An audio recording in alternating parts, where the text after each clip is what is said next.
youtube.com/openupyourmind101. You already know who's in the house. Dr. Sebi, the healer, has cured AIDS, leukemia, sickle cell, all of the different ailments that our people, who he will tell you, are sick. So hope you are ready to tune into this information. But thank you very much for inviting me. You're welcome. Glad to have you. So as I said, you have so much to share. So I just want you to go from the top of your head, how you feel as a healer, and tell the people what they need to hear. We're not going to waste it with a whole lot of questions and whatnot. The information is out there. If you just Google Dr. Sebi, healer and things like that, the first thing that you're going to see is the press release that Common Sense Consultant put out there. It's one of the first things that you see. So all the information about the brother and everything he's had to battle Babylon with as far as getting this information to the people is here. So I'm going to let the brother just speak because we need to be supporting him. We need to be supporting him for ourselves. So we need to take this information and know that the information that he's giving us is for us, and it is from us, and it is by us. So again, I'm not going to, hold the floor tonight. So, say what you have to say, and I'm here ready to learn as well. In listening to you and the previous brother, you all said it all with a few words. What I'm going to do is expand on it, but you guys are the essence of it. And that is true about us, We always compliment each other. It is easy. Everything is easy. We always lived easy. The thing with us, oh boy, is that we lost connection. And it wasn't because we wanted to lose connection with our culture, not tradition. This is why there are so many modalities and philosophies of medicine within the black community and in and out of Africa. Africa is likewise disconnected. And we will begin with the foods that they eat. They are eating foods that has nothing to do with their cellular predisposition. So the car was made to run with gasoline, but instead of gasoline in the car today, it has diesel. So, no, we have to change the fuel for the car to run right. It runs with gasoline. So when I asked the Supreme Court, when you removed the black man from Africa, did you bring his food with him? That was very, very, very, very, very important. Why? Because, like I said, you do not feed gorillas polar bear food. You do not put these in a gasoline car. It's as simple as that. But because we over here, this side of Africa, we were brought over here knowing nothing about what our parents ate. There isn't an anthropologist. All of the time that we have spent on history, anthropology, archaeology, paleontology, all of these ologies. But nobody came with the understanding of food. That is more than necessary. Even plants die when they are placed where that food doesn't exist. They will die. That's right. And this applies to everything on this planet. We have to obey that natural law. And because we have been severed from our culture, we know nothing about it. And now we are left to what? Scramble to put something together. But the something that we want to put together morally and ethically, we don't even know what that is. But that's okay. There is inside the gene that dictate, that remain, that cellular dictate, which transmit to the brain. We will never change being what we are, even though we have been interfered with and mixed. That's still okay. There is that energy in us that is different from everybody else on the planet. We are not better than anybody else on the planet. I'm not better than a Caucasian. I'm not better than any Eskimo. I cannot be better. That is not seen in the arrangement of life. There are difference. That's all exists. Difference, not better or worse. Because better means what? That we all have a function when everybody's better. Because nature doesn't make anyone or anything without specific reason. This is why we were made. But because we were severed and brought over here, we didn't know that we had a connection to life. We didn't know these things. We are too busy getting that BA and that master's degree. And once we get that doctorate degree, oh God, it's all over with. We know everything. We know everything with that doctorate degree, forgetting that you were trained by someone that made that particular sequence of education or whatever they call it. You were given that. So because you were given this doctorate degree, you are aware that somebody's above you for as intelligence because they gave it to you. But when you go straight to Mother Nature, you bypass that BS and that MA and all that doctorate. You go straight to the source of life and the information that we need to propel us through life with the ease that every other living species live. Is necessary for us to go back. Notice carefully. Let us notice carefully that the illustrations that are shown about the people that were brought here to be made slaves, it denies every level of expression, every level of expression in relation to health and nutrition that exists today. When you look, it's not something, when you look at the bodies of these people, that should tell you this is the barometer. This is the barometer we all should be pursuing. Here it is. I came out the jungles of Africa. No, they brought me here today, and here I am in America, but look at me. I had no machines to be doing any workout with. I had no protein in my diet. I had no enzymes. I had no vitamin. But look at me. The boy was erect and he was muscular. You talking about six-pack? Everybody had the six-pack, men and women, without the things that they claim are necessary today. And we follow them. And we are compelled to follow them. Why? Because we don't know any better. So I go and buy a book by Jethro Claus. And what does it say? It says that comfrey is good for your bones. But comfrey has starch. But because I have been made ignorant, I can't really break this down to understand that this is a poison and that I have to differentiate with things that are bad with things that are good far as healing components are concerned. You see, we were unaware. Remember now, I'm not making this up. When they were talking about Moses, Joseph, and whoever else, you know where we were? We were sitting down naked under some trees in the jungles of Africa, without no clothes on, just sitting there, enjoying ourselves, didn't have to punch no clock, didn't have to get any degree to go and work to get some money to feed yourself some poison. No. That was not in our repertoire. We were sitting under the trees, naked as you should be, and that is when you are really chilling because your whole body is immersed in oxygen. But today, they put clothes on me and they want me to chill. How in the hell am I going to chill when the only part of my body that is receiving oxygen is my face and the palm of my hands? And I'm chilling, and we ask, why are we confused?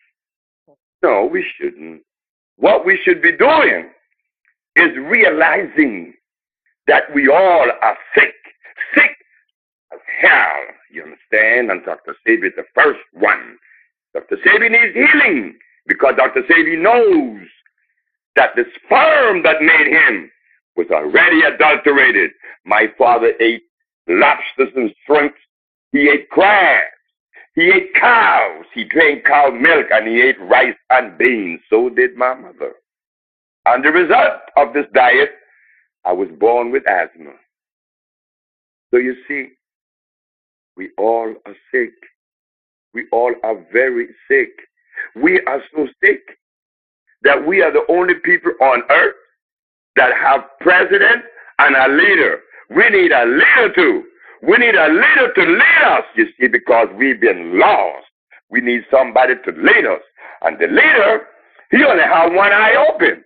But he knows he's king because ours are both closed. This is why whenever we are taken into these arenas, to what? To fight? You don't fight. I've never battled with anybody. When I walk in that Supreme Court, I wasn't going in there to do no battle. I went in there to tell them that the premise is inconsistent and that we, the black race, have a right to claim the components of our heritage and culture. Yes, we do. But seems like nobody else knew that. So I say, Your Honor, the FDA is saying that I'm not allowed to practice my medicine because they don't know about the herbs I use. Well, the FDA may be right, providing they know the science of gene food consistency, and I'm in error. The judge said, what do you mean by gene food consistency? Well, it's that gorillas don't eat polar bear food, and bird dog doesn't eat the food of the sea moss. Eagle doesn't eat the food of a hummingbird, yet they're both birds. So we see that there is such thing as gene food consistency. You say you're right. So when you took the man from Africa, when they took us from Africa, did they bring our food with us? She said, no. I said, thank you. Right there is the breakdown. Right there is why I beat my wife and I want to kill her. Not want to kill her, I kill her. I drown my children. And so what? Look what you did to me. Look where I live today. Look at what you did to me. Damn it. And then we're going to talk about what? That we are Christians? No, no, no, no, no, no, no, no, no. You know, Dr. Sebi would be the last person to take the position, an ecclesiastical position. Why? Because I am the boy that didn't go to church. I'm the boy that didn't go to school. I'm the boy that wasn't supposed to live because I didn't have any of the components, any of the necessary things that guarantees one life. I didn't have any of them. But you know something? I always loved Sebi. I always loved me. I always thought that I was the baddest mother on the planet. For me, nobody on this planet is what? Is superior to me? And that knows more than me about me? You're crazy. So I live in that vernacular. This is why it was easy for me to go up. Everybody in New York was telling me, man, you're going to lose. You're going up against the big boys. Well, I knew that the big boys were ill-equipped. I knew that. But I couldn't let my brothers and my sisters in New York see that because we were trained. But that's okay. That's okay. Even though we were trained, we have a Barack. Even though we were trained, we had a Charles Drew. But we always excel. We always excel. And we excel for the better of humanity, never for our individual self. We excel. Right now, we have a $200 million project that we're going to accomplish by the ending of next year. And the components in there, 99% is about health. That's right. It is time for us to look at ourselves for the answers. The Caucasian doesn't have the answers for a black man. How could he? How could a Norwegian knows about black people or a Chinese? How could an Eskimo knows about us? No, nobody knows about us but us. Nobody feels us, but we always look outside of us for the answer for those things that beset us. It is time that we look at ourselves especially in the area of nutrition and health. The time has come. Whether you or I, Sebi, want it or not, it is upon us. But look at the Christian world. When the Bible shows in the book of Genesis, in the book of Ezekiel, in the book of Revelation, the herbs are for the healing of the nations. All our children are walking around with these crosses on their chest, not even knowing anything behind that cross. They don't know. And they don't even obey the cross. There is always that dichotomy. There's always that place where we contradict, where we even deny ourselves the truth. I am a Christian. Oh, yes? But the Bible said the herbs are for the healing of the nation. Why did you go see Dr. Johnson to get that chemical? What is the message you're sending to God? You're saying, God, you go to hell. You go to hell. You understand God? And guess what? Dr. Sebi did that unconsciously. Unconsciously. So yes, we have to go back. We have to go back. We have to go back and find that symmetry. That place that God placed us, and the rules that God made for us. We don't even know that. Talk about I'm a Christian, or I'm a Muslim, or I'm a Buddha, or I am a Shinto. Hold it. It's all supposed to culminate in only one thing: love for yourself. Not for me, for you. That is where it begins. Because if you don't have that love for you, how are you going to share that with me or give that to me when you don't even have it? And this is where I never fought the Caucasians. I love white people. I even love the devil. Of course I love the devil. Why? Hey, I don't even know fear. No, we got some work to do. The Caucasian is not in the way. He was never in the way. But we didn't know what to do. But we know now. So we're going to begin the journey. Oh, yes. The black race. The one that was set aside. But I don't think they did that either. It's just that we were placed in a situation that we were supposed to be in.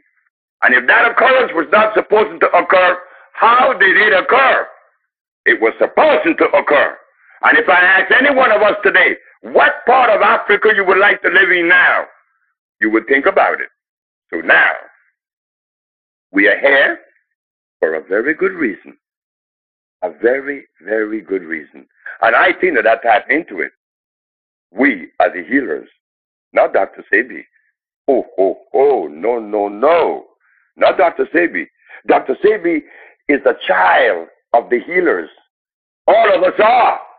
So it has to come out one way or another. I'm not the only one. I don't want to be the only one. There are millions of us. How am I going to really afford myself to all these people? I need help. We need help. But thank God Almighty, I yield to God. The herbs for the healing of the nations. It's in the Quran. It's in the Bible. It's in the Bhagavad Gita. It's in the Talmud, the Torah. The herbs are for healing. Now we ask the question, but Dr. Sebi, what happened that we just willfully overlook God? You had to. You're compelled to. And if you, and we see it every day, that we deny God, what you think you'll do to me? But you have to do it. Why? Because you're eating starch. You know what starch does? Starch is so powerful. Starch have you thinking logically why you should kill yourself. You understand? Well, I tell you what, I'm going to show you what starch does. And I always come up with these little tricks in the trade and put them into motion, and they work. Like when I was in the Catskill Mountain with Annette, which is Philip and Paul's mother, Miss Annette Thomas. I took some people to the Catskill Mountains, a whole bunch of folks on this bus. Oh, I had a good time, and they did too. So it came to a point in which we were gathered in this barn. So I stood there with all these people after they had done their exercise. I said, what am I going to tell these people? But I'm looking at everybody, and they're in front of me. And it came to me in 1 second. I'm going to put an exercise into motion that we all should practice. I look at the people, and there was like I don't know, maybe 100. I said, you all know what I'm looking for? I'm looking for the ugliest person in the group. I would like for the ugliest person in the group to come and sit with me. And nobody moved. I said to a girl that was sitting in front, I said, why don't you come up here with me? And she came. And she sat. No, she stand. We were standing up. So I shift. I went and sit with the audience, with the crowd. And I asked her from the crowd, what part of you dislike? And she went into it. And in the end, she was crying. All of the emotions came out in her little life. She was only about 22 years of age. She began to cry and she began to talk. And what she said applies to each and every one of us. So yes, herbs for the healing of the nation. And those herbs alone would bring us back to that point where we will be at ease with ourselves. And this is why I am doing this, because I could see it. I was a steam engineer. And they had all these other healers in the United States. Just name them. They're still out there. They're not doing anything. I would be ashamed if I was one of them. And here comes some dude out of nowhere, a steam engineer like Dr. Sebi, who's a nigga anyway. Well, you say he sure is, man, but they're going to mess him up. So they used to come to me and say, hey, man, why you put this in the paper, you cure AIDS? I said, what do you think? I mean, they didn't even think that there would have been a possibility that this could have been true. It was difficult. Why? Because it took us away from our culture. We can't see now. But if we reconnect with our culture, you would see that what Dr. Sebi is doing is child's play. Look, curing AIDS and the rest of the diseases is the easiest thing to do on the planet. But for other races of the world, it is difficult. Of course it is. Because they are using a method that is away, or it is divorced from life. You don't use chemicals in life. You use organic substance in life. Why? Because they are electrical and they have to be native. You see, that's another problem. That those of us who call ourselves healers, we use a lot of plants that aren't natives. We use comfrey, we use golden seal, we use peppermint. Oh yes, we swear up and down on these things, on ginseng. Those aren't native plants. Native plants are the plants that was found here by man.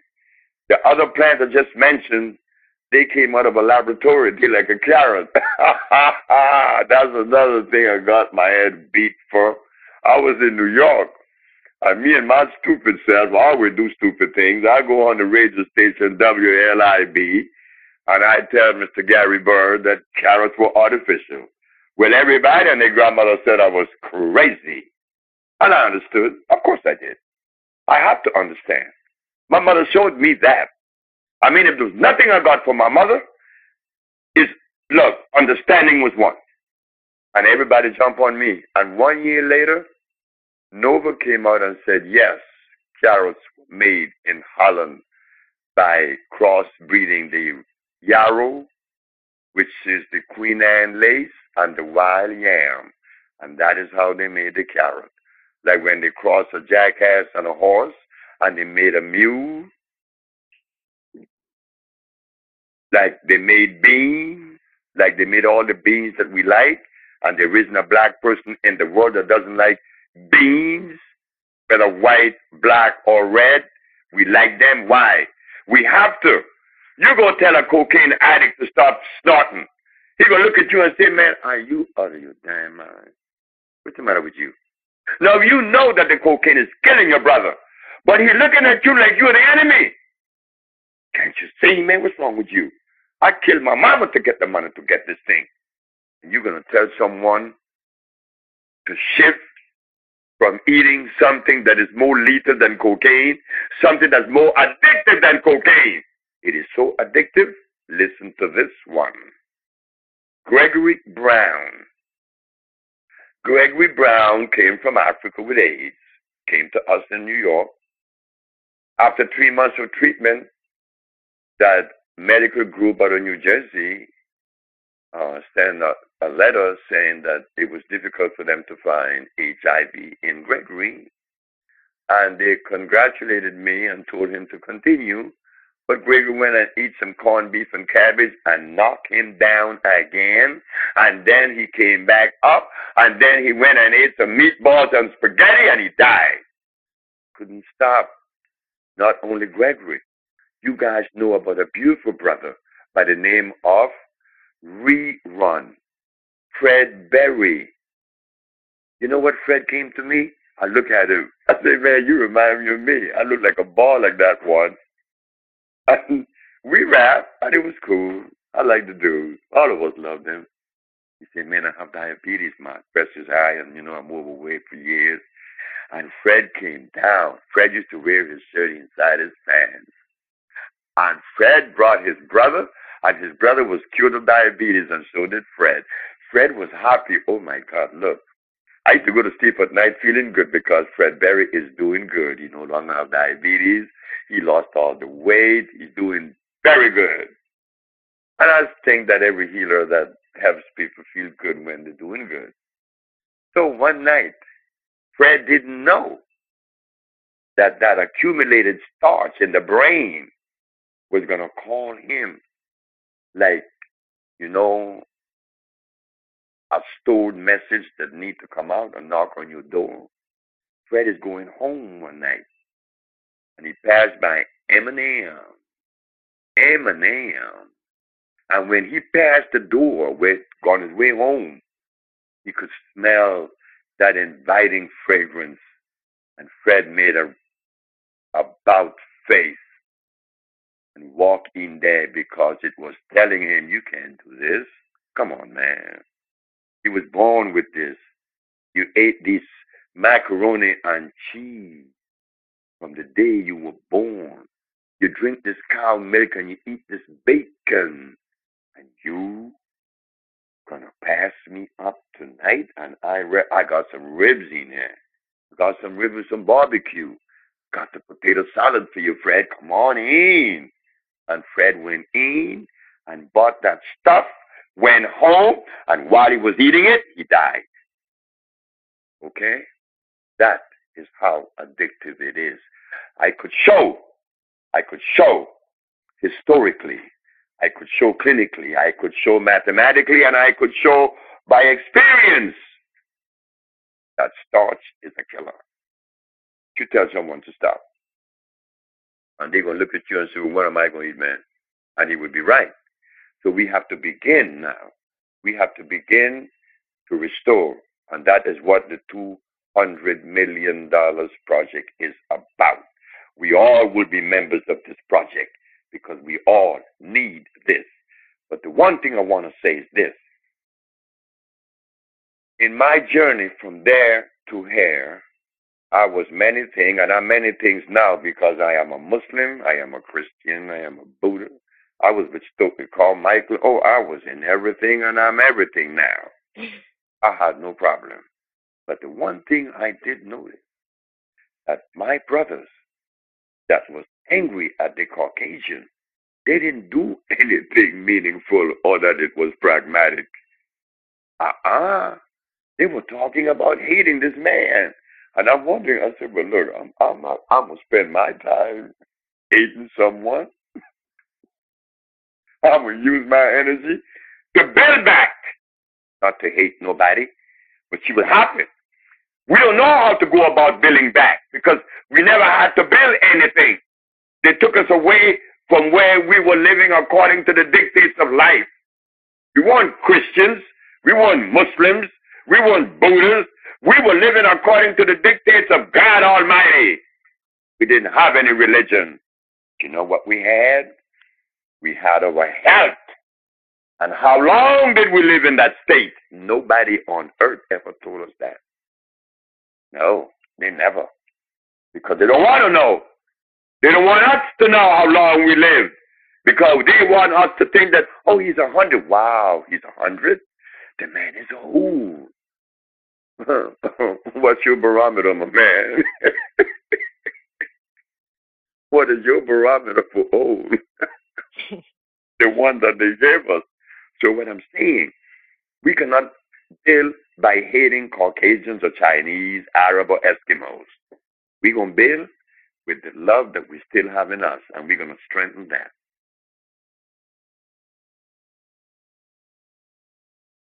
Ooh. Yeah. You know what I just did? You know, I did a musical with Mr. Hamid Blewett in New York about 2 weeks ago. What? I just went up on stage and I started talking. And this I did tonight. If you were to ask me to do what I just did, I wouldn't be able to do that again because it came out that way. And this is how we are. All of us are like that. John Coltrane was like that. You are like that.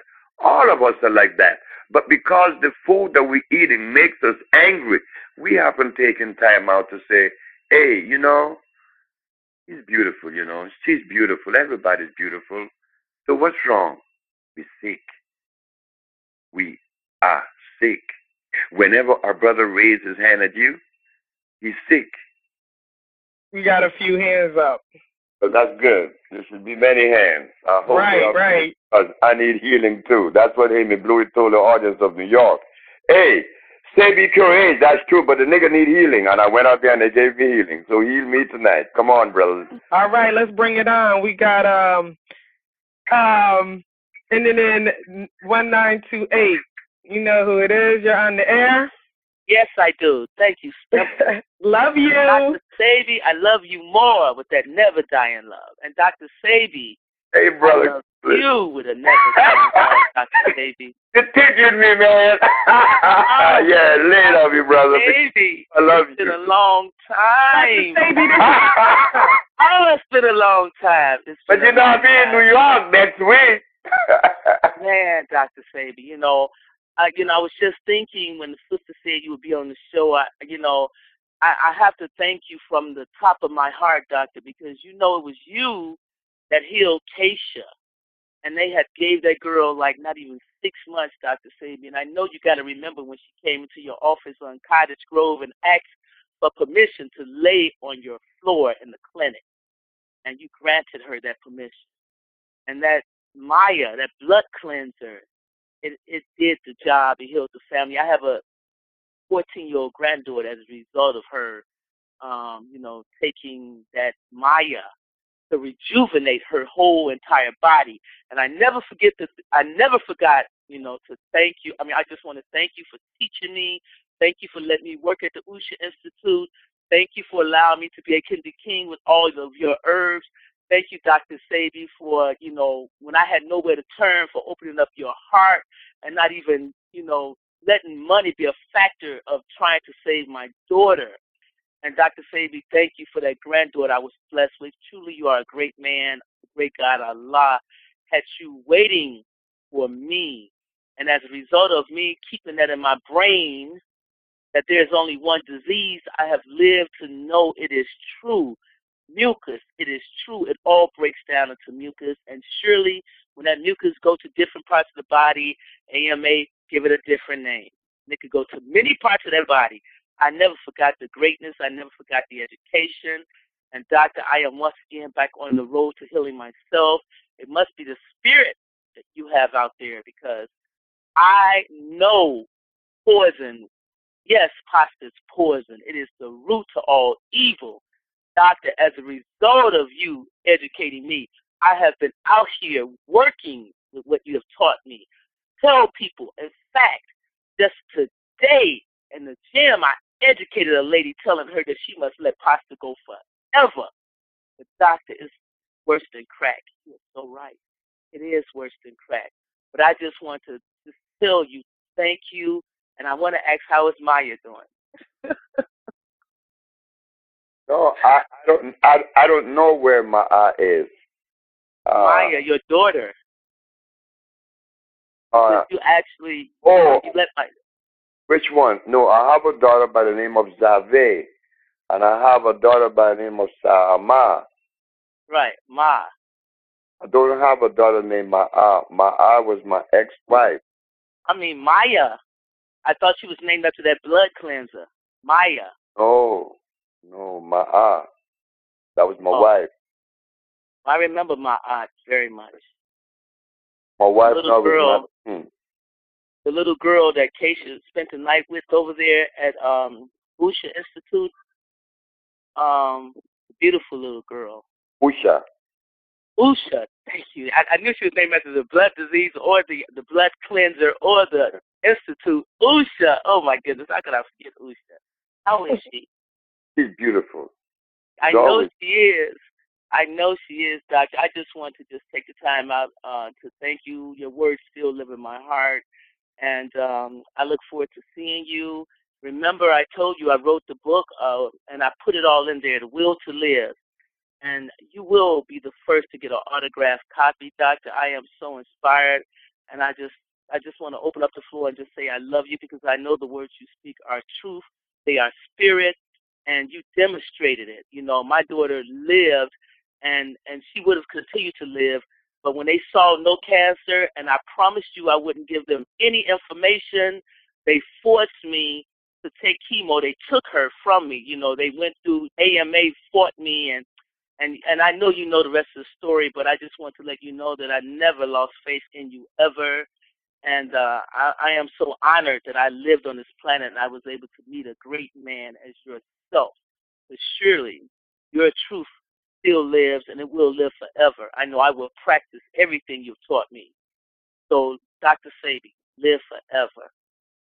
So would you, sister. I'm the same I feel about you. Because if I'm great, I came out of a woman.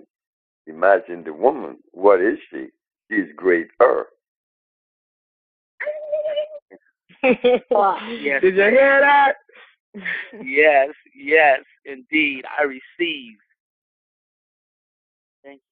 Thank you. We'll give thanks, Sheikah Deanna. Always love you with the NDL. NDL, baby. Never die in love. Never die in love. All right, we got area code 302, Wawasat Territory. You are on the air. This is Brother Kedar. Oh, peace, Kedar. How are you? Just Ray, welcome to the show. You got a comment, question?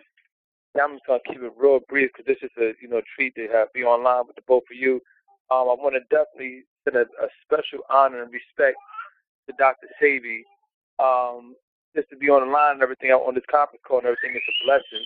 I came across your websites and your YouTube clips and everything maybe like 2 months ago, and it's like I ain't been the same since. And much like a lot of the listeners and the Abundance Child and even yourself, Dr. Sebi, I came through a lot of the various conscious schools of thought and everything like that, where we were taking a lot of stances on different social issues, but I thought nationality and knowing my rights was the pinnacle of what my studies and everything. But now I'm coming into the health and nutritional aspect. I feel like I've really been in the matrix of been asleep all my life and everything. So I just want to thank you and everything for educating us and opening us up to the simplistic aspects of living concerning health and nutrition and stuff. And it just what you teach appeals to the senses. It makes sense about reducing the acids in the diet that form mucus and how the germs live in mucus and all that type of stuff. It was just something that made sense, And definitely as far as the herbal approach, I've never been one for, the pharmaceutical type of, healing or whatever the case may be, And that was just from my own private practices, knowing how to use this as guinea pigs for a lot of things that have, crazy side effects. So my question to you, Dr. Sebi, I can have 1,000,001 questions. Actually, hopefully I'll be able to get a few in. Just get one in. Come on now. Yeah, the first question I have for you is there an educational program that those of us that want to get more involved can get involved in that's sponsored by yourself for the Hoocha Institute? And also, are you affiliated with Dr. Lelio Africa and Dr. Dahudi Ma'at Ra from theearth.com? I don't even know the brothers. Okay. I know of one, Dr. Lelio Africa. Yes. I don't know anything about the brother. See, I'm someone that has been kept outside of the grid, and there was even a meeting. There was a meeting talk held by 4 different healers that you know of, very prominent people today in healing, and they got together in New York and had a meeting, and the meeting was to kick me out of New York. And the sisters that were there in the meeting came and told me, but I understand why they were doing that. None of the brothers, notice carefully that I want this to be really dissected. It is important. Remember the word common sense. When we said use the word common sense, okay, one of the things that we find with the physician is that if a physician cures a disease and the others aren't, you know what the others going to do? They're going to converge on the one that is doing it because they have to have a uniformity, continuity of offering. That exists in all science, not only in medical, all science.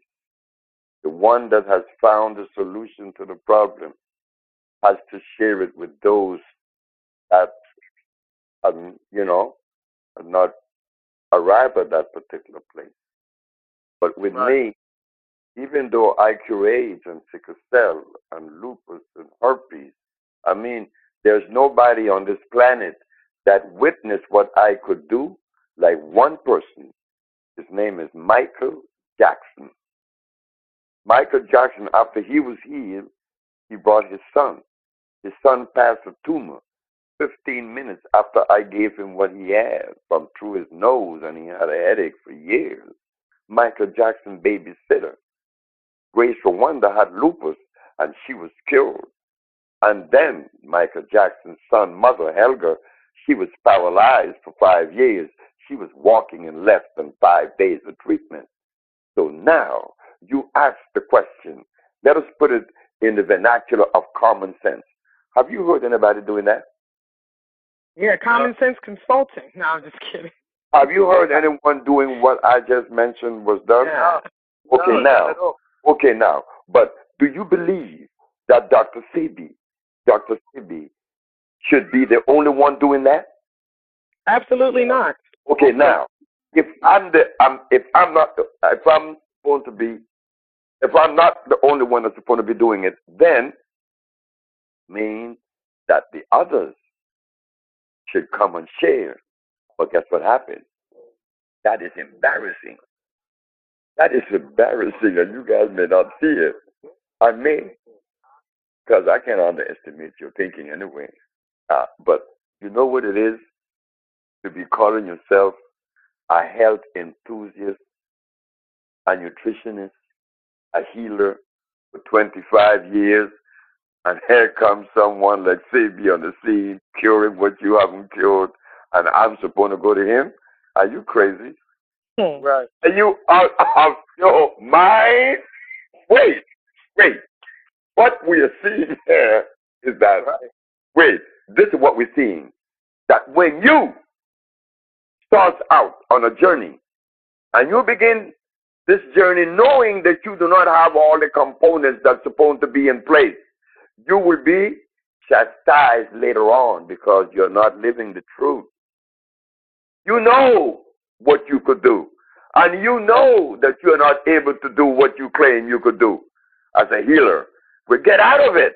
I remember when I healed a blind man, I was a steam engineer. I healed the blind man and I couldn't explain it. Oh my God, I was embarrassed. So what I'm saying is that the brothers who are out there calling up themselves healers, they haven't cured anything, but they're not going to come to me. They rather die than to do that because it is embarrassing. But I have to know that. I am responsible to you. I didn't come here to meet healers. I came here to heal people that needed healing. Right. Thank you. But in answer to your question, next week we're having a big meeting in Washington, D.C. There is a $200 million project in motion already. And every black person in America is going to be a member of it. And we are putting together a school.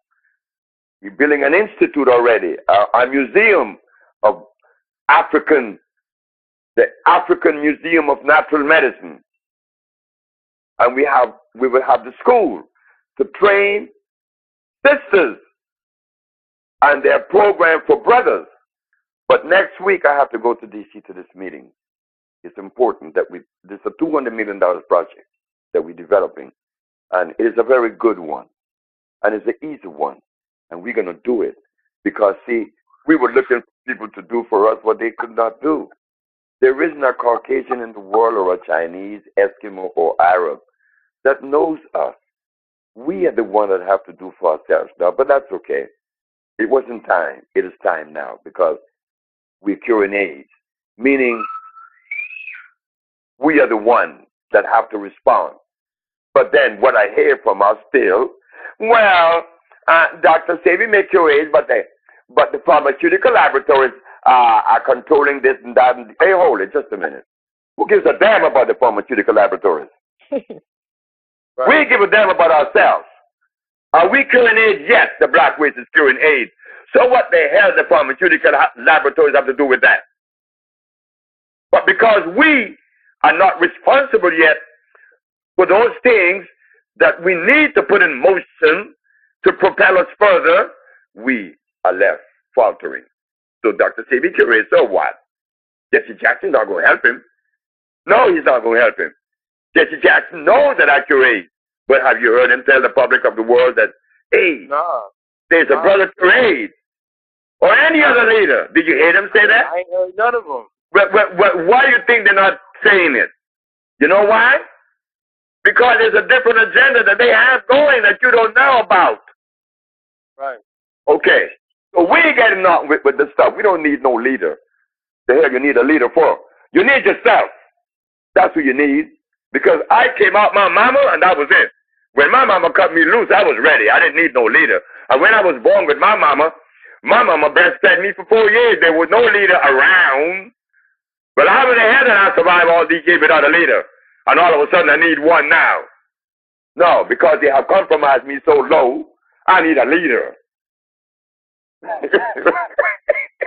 I think it's funny. The starch, my brother. Now look at it. I showed the barometer, I showed the example. When they brought those people from Africa to be made slaves, they came straight, muscular, healthy as hell. They didn't eat no lamb because the Arab has not arrived there yet with his lamb and his barley and his Quran. And the European has not arrived there with the Bible and his swine. So we only ate that which was natural. We were living in peace. Nobody today, with all the religion and the philosophies, nobody lived like they live. Nobody look like they look. Look at the woman of today. I don't care what religion belief you are. You are shaped. Why? Because they asked you to eat poison. That's what they did to us. One religion gave us lamb and took the pork away, but they gave us lamb, and that was worse than the pork. Then the other gave us pork. Then the other gave us barley. Then the other gave us potatoes and rice and beans. Look what they did to us. And then you're going to tell me that we are in love? Oh, praise the Lord. Assalamu alaikum. Nani hoyo ringekyo. Shalom. We say all these things. But how is this possible? Now, I know that Buddha came from Chinese. And I know that Islam came from some Arabs. I know Christianity came from Europe. But how did I get all of them? No, we don't ask those questions. because we are zombies and we have to hold on to something. But when you hold on to something, the something you held on to is eating you up. Right. It's eating us up. Like I was when I was in Nigeria. When I was in Nigeria, as you know, that Nigeria has the Igbo, the Hausa, and the Yoruba. Right? So I was in the marketplace, but I know the children that were from different groups were playing together. You know, look at that. The children are playing together, but the mothers and the fathers cannot, because one is a Muslim, one because he's a Hausa, he's a Muslim, and he just don't get along with no Yoruba now. In fact, Yoruba don't like Muslims. You remember the man by the name of Abu Bakr Tafawa Balewa, the first president of Nigeria? He was a Hausa. He's a very smart man. He's a Muslim, and that's why he was killed. So they brought religions to Africa and divided us, and now we are at each other's throat. And that's nice. That's why I got out of all. I'm your brother, and it dies right there. Right there. But I'm supposed to love everybody. So in loving everybody, I have to love the people who are Muslims and Christians and Buddhists. I have to love them, but then I have to be careful, because if I marry a Muslim woman, she's going to poison me. Sure, she's going to poison me, because she's going to give me barley, rice, and beans, and turkey wings. But I can't have that. And then she may even compound it with some lamb. If I marry a Christian woman, she's going to feed me pork chops. So I'm in trouble. So I was lucky. I found a woman just like me. The God she knows is herself. I said, oh my God, I can't believe this one. When this woman have no belief, she has nothing, but she loves everybody. Oh my God, now I'm in peace, because I remember marrying to people that had belief, and I had to fight all that. Sometimes I get up and my wife had candle burning. I said, what you doing with this candle, girl? She believed in the spirit.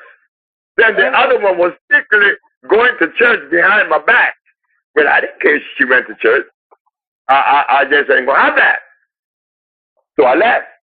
So now, one left me, the last one left me until this one, and rightfully so.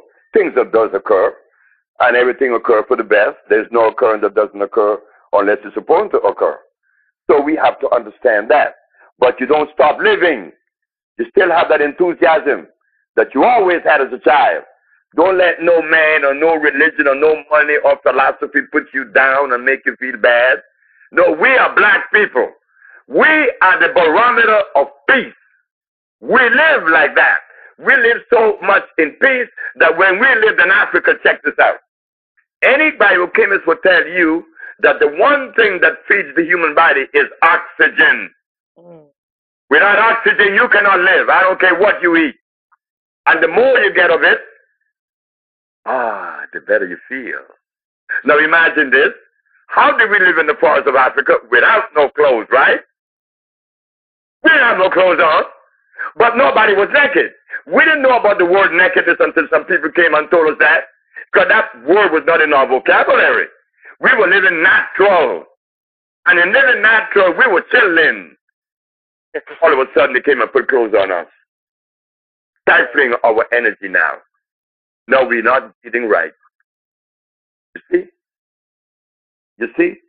So before we begin to really journey forward, we have to put in place some of the components of the past. Why? Because that is the way God Almighty made it, or nature. Now, that's the way it's supposed to be. And when you deviate from that, you're in trouble. And look at us today. Look at us today. Well, Brother Sebi, this girl by the name of Fatima, she don't think that she could marry you because you're not a Muslim. You're Christian. I was in love with Fatima, but I wasn't a Muslim. So she would marry me, so my love had to go through the window. My love meant nothing, okay? But look what happened. Years later, after I heard about the sister, I had cancer. The sister had cancer. But I did the one thing that a healer is supposed to do. I went to her rescue. Yes, I did. Okay? And she no longer have cancer of the uterus. But I had to do that. It's like the man that wanted to kill me in St. Croix. I think Philip and Paul know about this. This man wanted to kill me, and he went and robbed the bank, and then they put him in jail.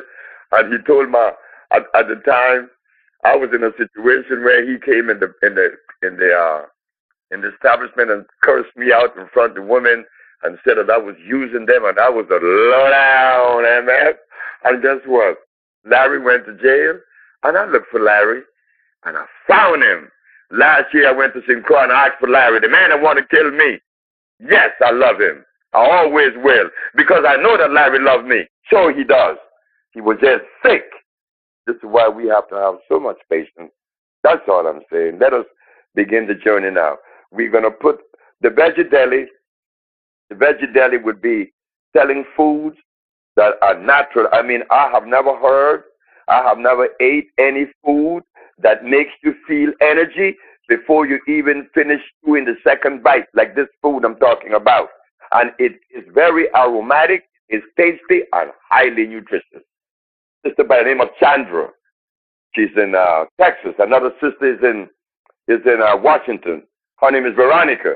And there is a sister in Philadelphia who's cooking the food now. Her name is Beverly. And they're doing a wonderful job. So we're going to put the veggie deli in all the major cities of the United States. And we're going to have the food.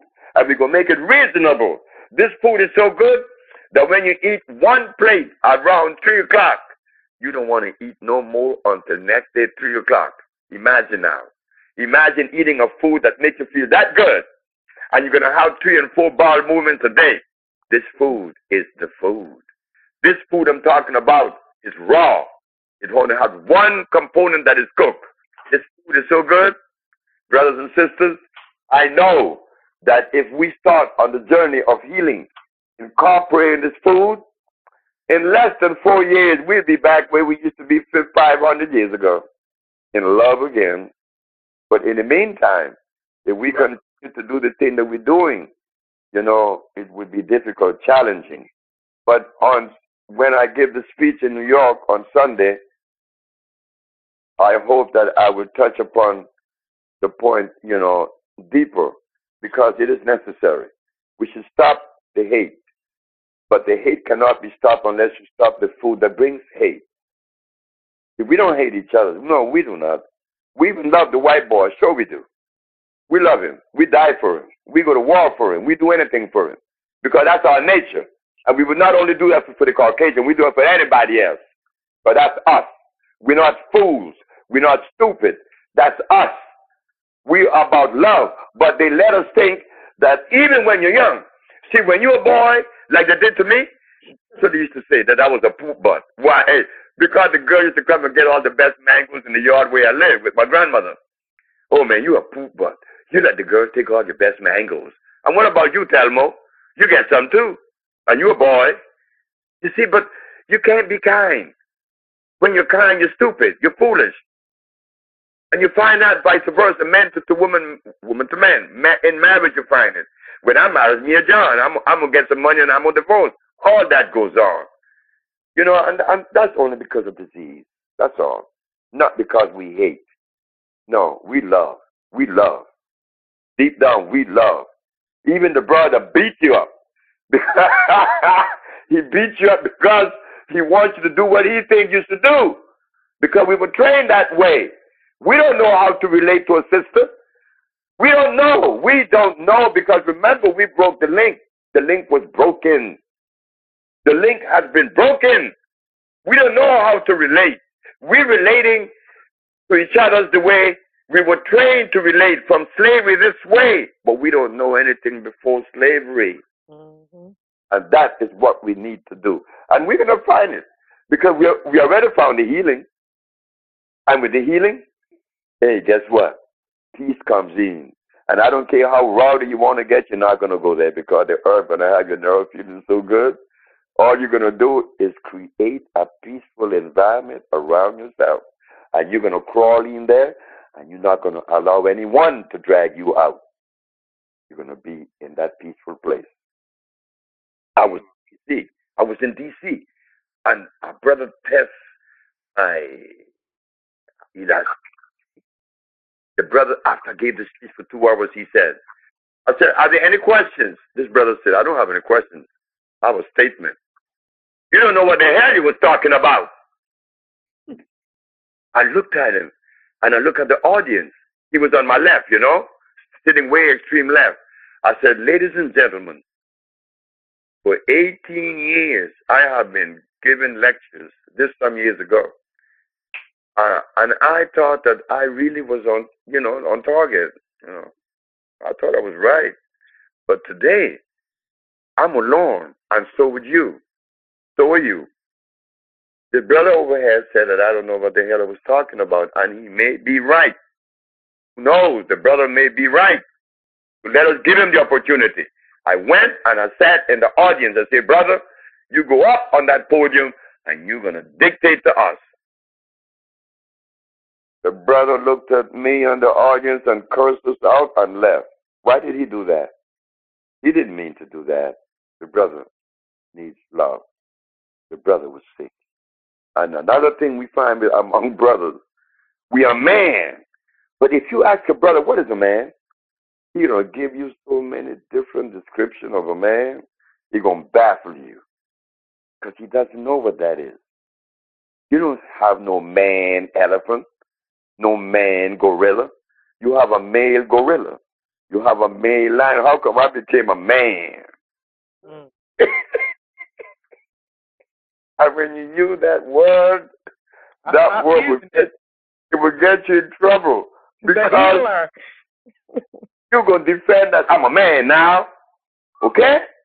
I'm a man. Oh, okay, fine, brother. I know that.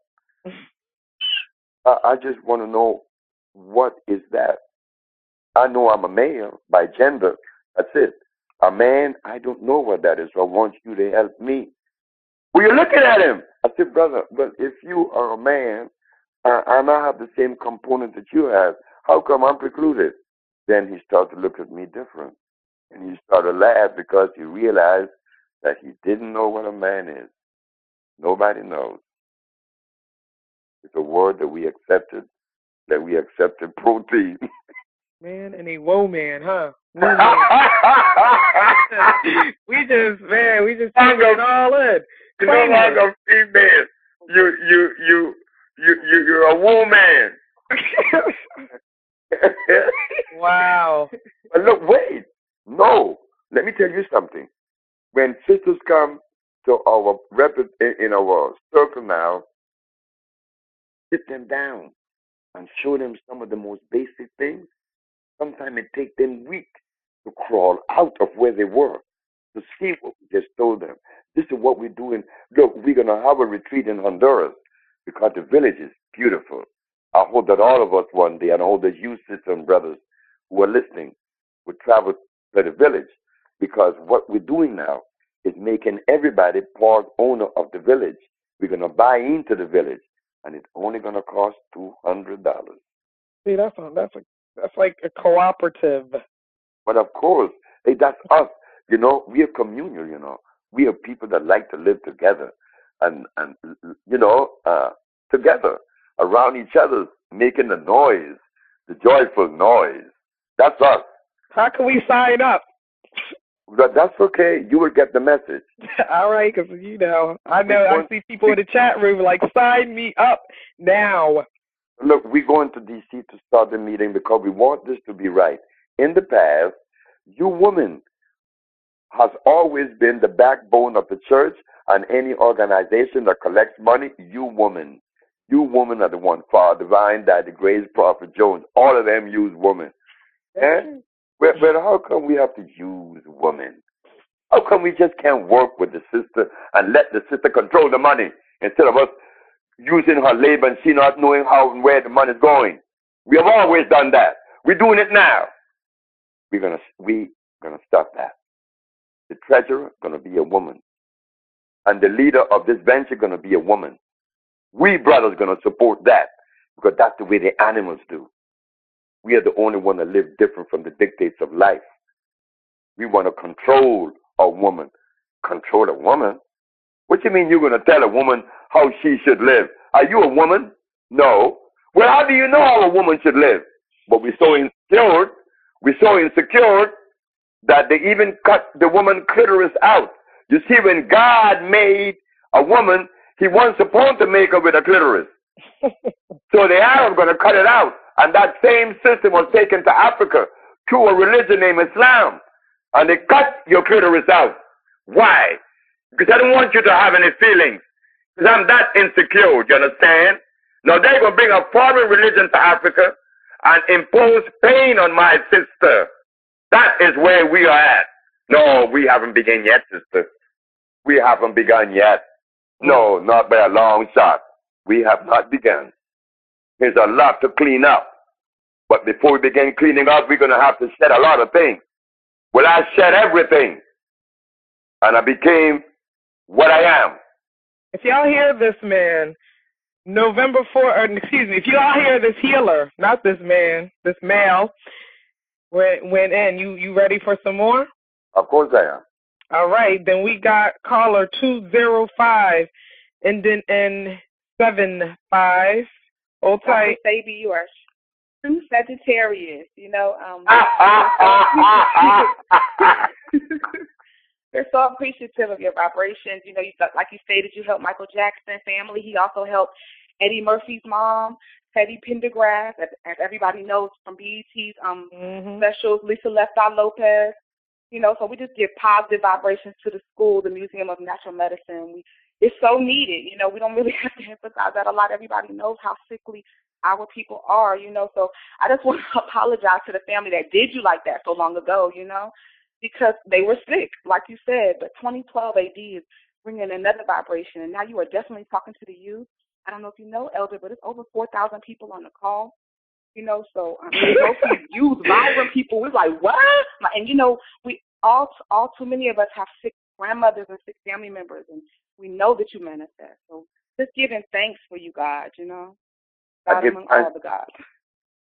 My journey. Introduce yourself. How was that? I was asking the sister to please introduce yourself. Like, you know, we feel your energy. For some people, if they don't know, let me give the introductions. This is Princess Kadira, one of the most divine reflections. Sister doing the big things in the movement, representing the Moorish Holy Temple of Science, the United Washita, all the people of all the cultures that we are the mother and fathers of creations of. So that's my introduction. You can tell them more about yourself if you need to. Abundance is truly for the people. It's probably like 3,000 people like, who is that? So thanks, family. You're definitely here for the people. I'm also here at the Moorish Holy Temple of Science of the World right here in South Carolina Republic. We're giving shots out to all the chiefs that are listening. So we definitely want to know where I would love for the North Carolina. Oh, I would love that. Well, it is done. It is done. Definitely. It's like 11 of us here, so we're all listening. So definitely a lecture. But I want y'all to know this, that this journey of healing, this healing journey of Sebi began with you guys. First, I came out of a woman. I never had a father. I was trained by a mother and a grandmother. That is all I know. I don't know life from the eyes of a man, a father. I know life through the eyes of a woman.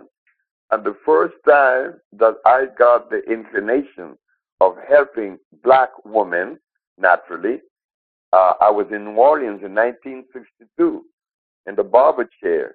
And the brother was saying some awful things about black women. They call you Sapphire and all kind of other things. I said, Marshall and Charlie, why you guys are talking like that about the sisters?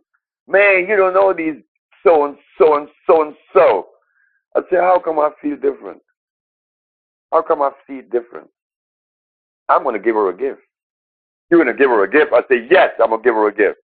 But I didn't know what the gift was going to be because that was 1962. I was still sick. In 1964, I was healed. When I was healed and I pursued the healing, I knew what the gift to the black woman was going to be.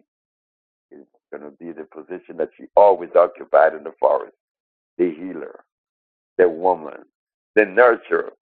A healer have to be a nurturer. A man can't be a nurturer. That's a female, right? I hope so. Oh, wait. So look. So now, when I really saw that I was going into healing, a woman from Washington, D.C. said to me, "You a healer." And she bought me a gown. I threw the gown in this truck, and I cursed the woman out. And then another group of women in L.A. took me to this woman that sell all these trinkets and snake heads and stuff. And then she going to tell me that I better do what I'm supposed to be doing. I say, how in the hell you know what I'm supposed to be doing and I don't know it? And they were all right. These women. But this woman named me Sebi. These women were the one that called me Dr. Sebi in Los Angeles. Oh, God. And later on, they turned against me. Oh, they hated me because I turned out to be a monster according to them. I don't know what they intended for me to be like, but I love them. And I know they love me too. But they want me to be there something, I don't know. But it was good because I love them. And they were the one that identified in me this healing ability. And I don't want anyone to believe that because I have been placed in this position that I engineered this. No, I'm not the captain of this because I'm the little boy that didn't go to school. I'm the boy that lived by the river. I'm the boy that was asked, what you going to do? What you going to do, Fred? What you going to do? Miss Ann, what are you going to do? Miss Vi, what is he going to do? He's not going to school. And everybody was worried. But me. And now I'm 76. I just still ask me, what you going to do? I think it's funny. You have to let life take you where you're supposed to go. But we can't do that in this society because you got to pay rent. You got to sacrifice that. And you got to do things to pay that rent and stay out of the cold to pay for that oil. You see? All these things we have to do, but that's okay. That's what we have to do now. That is the dictator right now. This is why I never aspire going to Egypt. What am I going there for? I'm going to see some beautiful building. That's it, okay. Now, what went down in Egypt, I can't use now. You can't use any of the components of Egypt right now. Impossible. You don't even know what they are. So you see, we live right now. So our expression has to come out of right now, not yesterday. Now, the component that would keep us in balance has to come from the chronology of life, and that is the food. The rest, I don't know. I never could go there. Because I know people, look, these sisters, I met these sisters in Los Angeles, and they were beautiful. There were three of them living in the same house. And their house, these sisters had these jobs, part-time jobs. They had a little car. It was good. And they had their house, 2-3 bedroom. And the living room was very beautiful to decorate. No furniture in there. There were pillows on the floor. There were candles. And it was well fragrant, beautiful rugs and shade curtains. They didn't have all that expensive furniture because that wasn't needed. But boy, when you walk in their environment, you're going to smell some of the most beautiful fragrance. And the pillows on the floor. Oh, my God. They couldn't keep me out of their house. It was the first time that a black person ever told me to take my shoes off at the door. Woo! That's right. I remember all of that. One named Fumilayo. Our name Adwa. There was Linda. And there was a whole bunch of them. And they were beautiful. Oh, God, they helped me. They taught me more than they realized. They taught me a lot. Yeah, and Lisa Lopez. Oh, Lisa Lopez did something to me one night. Oh, my God. Let me tell you about this lady, this female, this powerhouse. Lisa asked me, Dr. Sebi, what is it that you would tell me to do that would guarantee that I would get on the other side? I said, what Jesus did. He fasted for 40 days and 40 nights. To say it's done. The very next day, Lisa started fasting. When the 42 days and 42 nights was up, it was about 2 o'clock in the morning. Lisa came in my hut with 2 cups of sea moss that she had made. Lisa had so much energy and life. she said to me, Dr. Sebi, you might wait. She said, this is 42 days and 42 nights. I said, what do you feel, Lisa? She said, Dr. Sebi, I saw God. But you know what I also saw, Dr. Sebi? You need healing. I said, you're right. Say no more. And she was right. I'm not going to tell you guys what it was about because you guys are going to really think I'm crazy. But she was right. Lisa was right when she told me that, and I knew that she was right.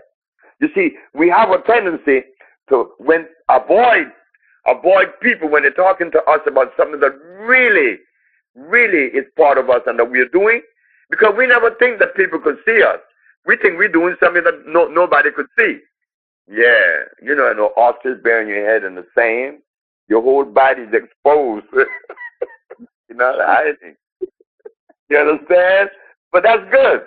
Look, I tell you what, I performed an exercise one day in Washington with a group of women. There was an African that used to come all the time, and he used to talk stuff. And he knew everything, like most Africans. They think they know all about the spirits and voodoo. But what are we going to do with that? I'm spiritual. I don't even know what the spirit means. But you guys have a lot of it, but you guys live in kind of... You don't deal with that word. I don't know. Look, I'm a child of life. Don't bring all that stuff to me. So anyway, this Africa was coming to us in D.C., so I told all the sisters that was in the room, including my wife, take your clothes off. I want you guys to get naked. About 4 of them got naked. Now, why was I doing that? They got naked. I said, this African is coming. When the African came upstairs and he opened the door and he saw these naked women and they had the serious thing on their face, he looked at them and he said, no, I don't play that. I don't play that. I don't play that. And he started backing up to go back out. This naked woman had brought out of him something that he had inside of him for years, laden. You understand? Confusion. There were these 4 naked women. Look, we need therapy. That's why I'm agreement with Marvin Gaye. Sexual healing. I never forgot that morning. And my wife gave it away because she started laughing. And he realized, I'm safe. But they had him. They had him. I used that. That came up, that's one of those things that always come to my head and spontaneously. But we had him. The boy was stunned. Because we can't stand that. We could see a naked black woman. Oh, my God. Look what it did to us. Once upon a time, we lived that when we weren't naked. We were natural. And nobody was raping nobody. Now they put clothes on you from head to foot and they're going to rape you. Yes. Okay, you see? All right. But you know what we call that? Check it out. Now, I want you guys to please listen to this part. Nothing I said matters like this. Look, when they found us in the forest, we did not eat rice, beans, starch, or anything. We were eating only what God made. And we didn't even wear clothes. Our body was always immersed in the wind. And you know what they call that state? Nakedness. And we believed that. And then besides, they call it naked. You know what they call it? We were savages. That's true. Pagan. We were savages. We were savage. So one day, I'm sitting with my mommy. I say, Mom, isn't this something that the savage didn't go to school and the savage didn't have any work to go to? The savage didn't even wear clothes. The savage didn't even go to the supermarket. And the savage lived in peace. And now I'm intelligent. I'm a philosopher. Look what's happening. We better go back to the savage. I tell you what, one day I was in D.C. and I gave a lecture and there was about 700 people there.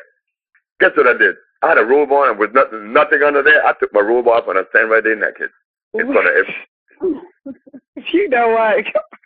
Look at me and nobody said anything. But I had them in a trance because I'd woke up to that and they couldn't deny me. I put my robe back on and what? Nothing. He's naked.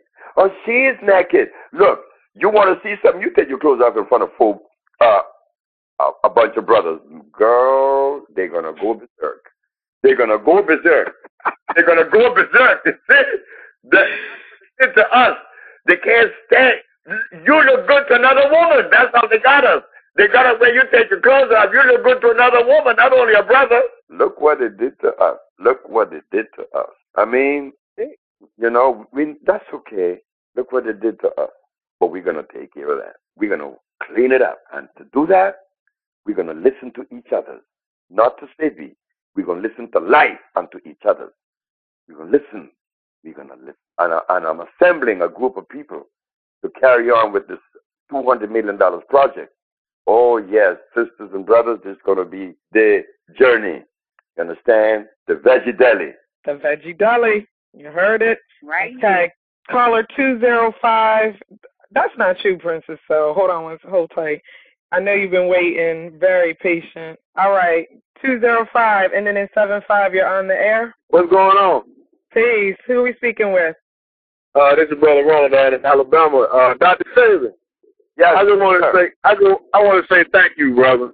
A few months ago, I say maybe 4 months ago, I seen a DVD where you giving a lecture, you know, and so I started looking into a guy on the internet, and I actually called your doctor's office. Well, I say doctor's office. I called your office out in L.A.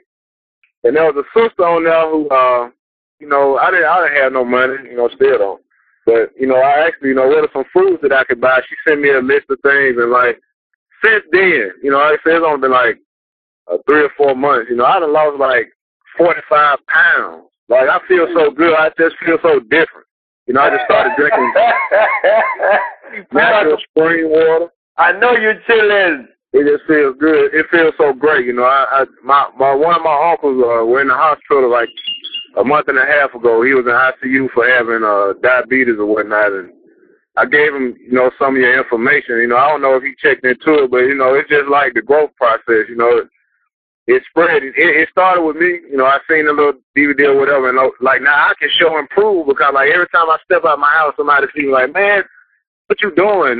You a Muslim now? You this, you that? You know, it just eat different. You know, eat to live. You know, I just wanted to say thank you. I mean, personally, you know, I never thought I'd get this chance to just tell you thank you, Dr. Sebi, for what you did for me. I don't know about nobody else.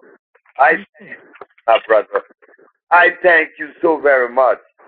Even taking time out to trust what I have to say. I have confidence in that. That is another area that we need to address. When a brother opens his mouth, make sure what you're saying is properly researched and that it is the truth.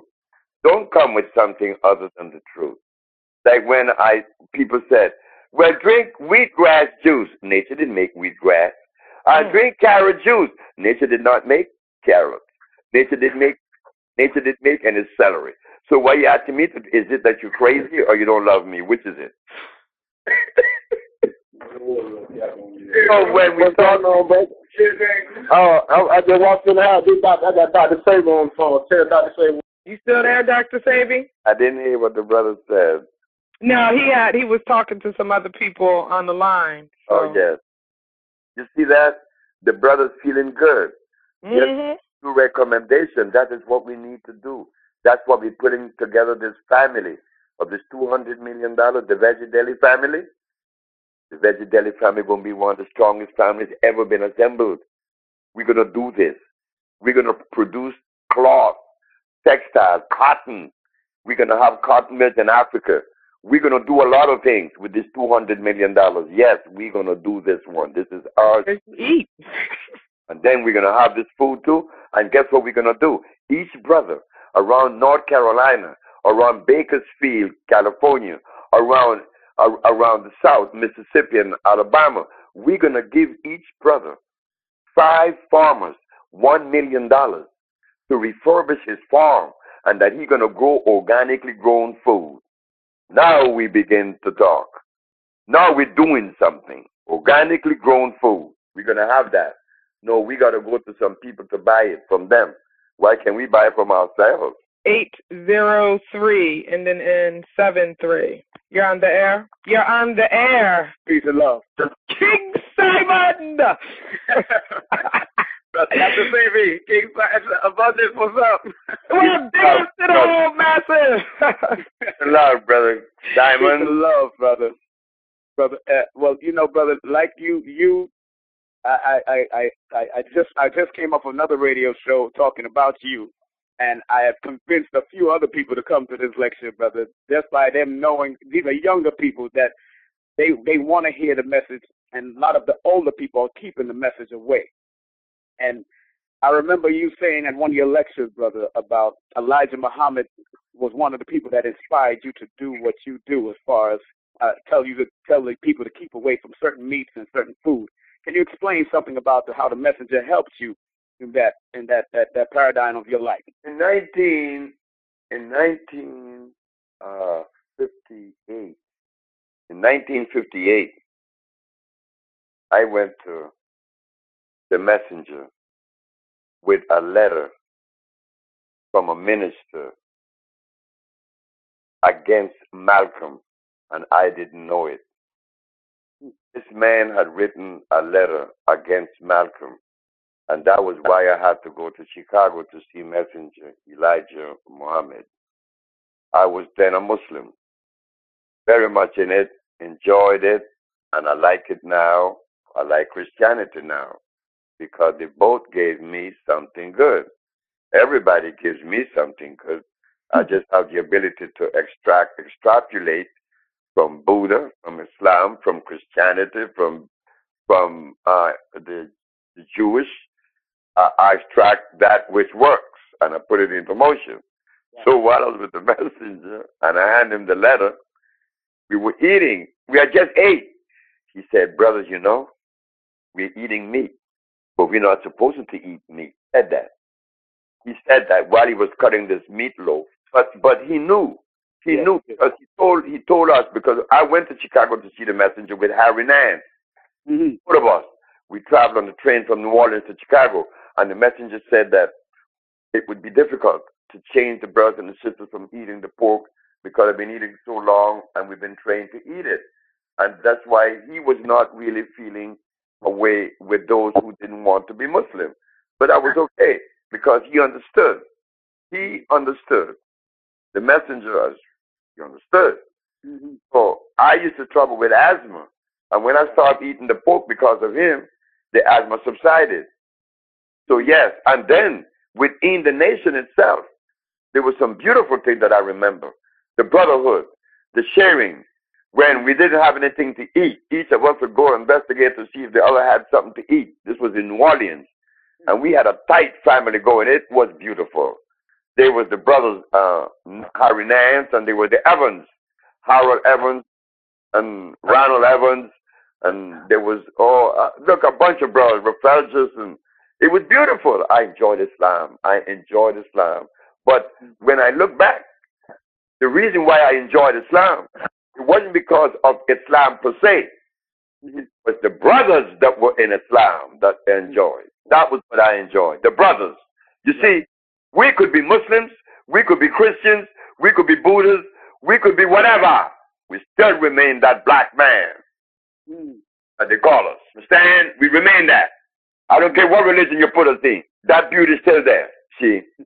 The brother before you was talking about the woman and the man and the seed. Right. And it was good. It was very good that he brought that up. It was very extremely good. Sebi, I don't give that any attention.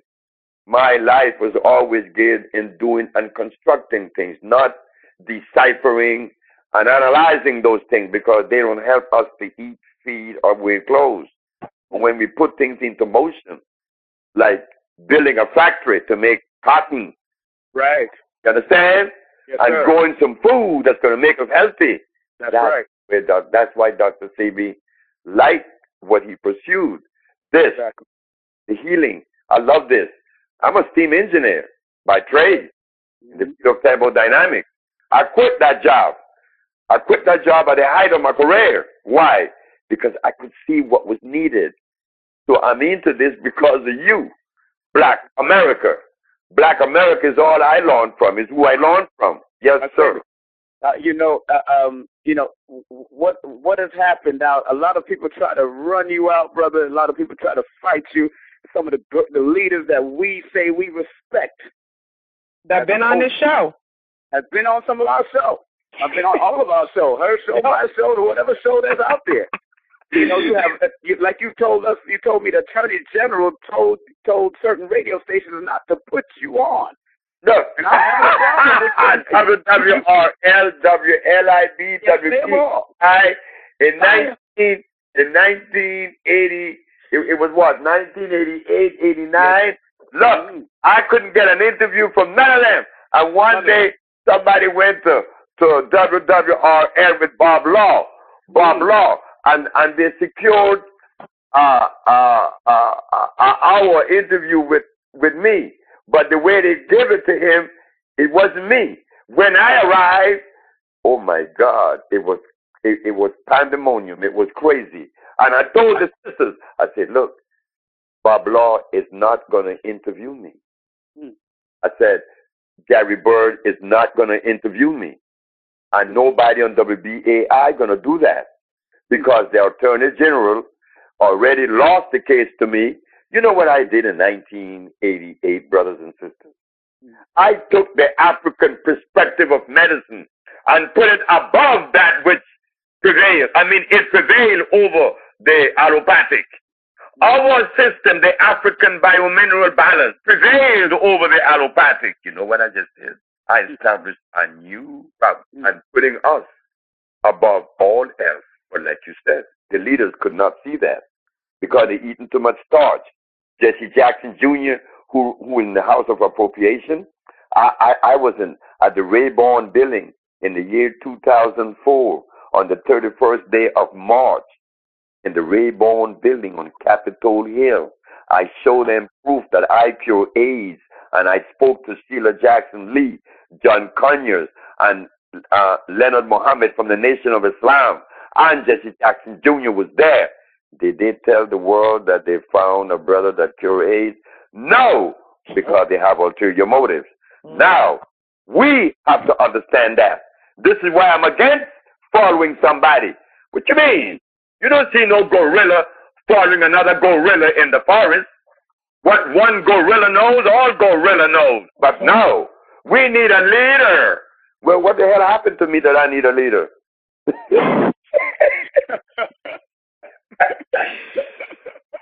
I can't navigate myself. I gotta go find a leader. Hey, leader, lead me. Okay, then, since you're helpless, eat some lamb and some potatoes. Eat some chicken wings. Well, I gotta eat it because my leader said to eat it. You're doing wonderful work, brother. And the young people, the younger generation gonna bring that out. I'm down with that veggie delight. I'm down with that veggie delight. The younger generation is the one that really resonating right now. I remember when I talked to Lisa Lopez about this very thing. We, the grown-ups, I'm 76. I'm not supposed to be relating to nobody in their 20s and their 30s. Right. You understand? But guess what? I listen to them because they are the ones that's going to carry the torch tomorrow. So we have to give them something good. And they're wise. All of you are wise. I know this to be a fact. All the hip-hop group, they are wise. This is why they came out swinging with hip-hop, telling us what we have done, telling us what it is about. Yes, they use the word bitches and all that because that is what we were doing. That is exactly what we were doing. So now, I am bent on leaving something for them to carry on. Yes, of course. You're right. They are the one. You are the one. Well, brother, it was I was 20 years old when I heard you. And I said, that brother know what he's talking about. 1920. So I know, brother, I'm 42 now, brother, still young. And I'm happy that you are doing the work and you're coming into New York and Brooklyn. We're going to do what we got to do for you, brother. We're going to make it happen. What you mean? This is ours to do. This is ours to do. And you could very well play, and you will play, an intricate part in the development of the Veggie Deli. You understand? Because I'm going to D.C. on next week, and I will sit with a group of people who are going to be in the inner core that we begin this think tank kind of thing. You understand? All of us to be a member of it. Yes, and I'm not supposed to have a higher position than anyone else because I am your servant. I am your slave. And I'm glad that at least we survived long enough that our brother would come with an entity that would relieve much of the maladies that beset us. Of course I'm happy. But I want many, many more to do it. I went to Africa, but they believe in voodoo. You know, they believe in the spirits. They believe in the ghosts. And I'm part Haitian. I go to Haiti. They ask me first if I know about Obatula. Well, I don't know about no damn Obatula. I know about life. See, when you attach yourself to life, you transcend all that stupidity. It is. Right. Because it belongs to years. And you don't find voodoo and Obatula and all the other deities like you find them in Nigeria and Africa, Nigeria, Brazil, and Haiti. But they are the poorest nation in the world. You see? So it doesn't work. And the brothers and the sisters that lived in the forests of Africa without no clothes on. They didn't have any voodoo. They didn't have any religion, but they live in peace. They live in love. That's right. Nobody could deny that. And they were healthy without the supermarket, without the lamb, the lamb and the hogs, the barley and the rice and the beans and the potatoes. We never had those yams because those things are made in laboratories. They're not from the ground. They're not native. We don't know these things. That's why we have to have the school to equip us with this understanding. Right. Like I go to Africa, the man going to tell you about he's wise and he's eating a big plate of cassava, the maniac root, and you got cyanide on your brain. What's the matter with you? Come piss on my head and tell me it's rain, but I smell piss. It is the truth. We have to stop it. And the other thing that we have to start doing, you tell the truth. Regardless of what it is, you tell the truth. Like when I read before the Supreme Court, I said, yes, I cure AIDS. I wasn't afraid. And yes, your philosophy is wrong, but we are not from the same gene as other people. Or ain't. Everything fits everybody. That is inconsistent with the arrangement of life itself. Dr. Sebi, you got two more. You got two more calls. 4478. You know, I know who this is. More Science Temple of America Home Office in the house tonight. Peace. Peace. Sheik Loveville in the house. I just want to say peace and love to you, sister. Peace, Dr. Sebi. Peace, my brother. You are one of the unsung heroes. You one of the unsung heroes, brother. We all are. Hey. We all are. I love the way you. Dr. Sebi, we're unique. We're all unique. We all got it. That's right. I just wanted to say that I love the fact that you made the stand for the people, for the sake of health. I've been a witness of your work since I've been in my teenage years. I witnessed your works as far as my sister, you know, and praise Allah for your works. My niece, her daughter is here. I just want to say that even though there's been a lot of hating on you and your works, it's definitely divine. It's what's needed. It's what's in order, and it's definitely in line with the prophecy when the Prophet Noble Ali said that this European food is just plain poison. So this is wanted to say, keep doing what you're doing, and peace and love to the family. Peace, everybody. Peace. Peace, brother. Peace and love to you and your family. Yeah, you had brought up Noble Ali. You was like, you a bae, right? I was like, yeah. Reminding me how he was about self-preservation, and we supposed to be about the preservation of ourselves right now. And Noble Ali bought medicines. Mm-hmm. Yes, he did. Yep. The brother was on it. The brother knew. Elijah talked about Noble Ali. Elijah talked about Marcus Garvey too.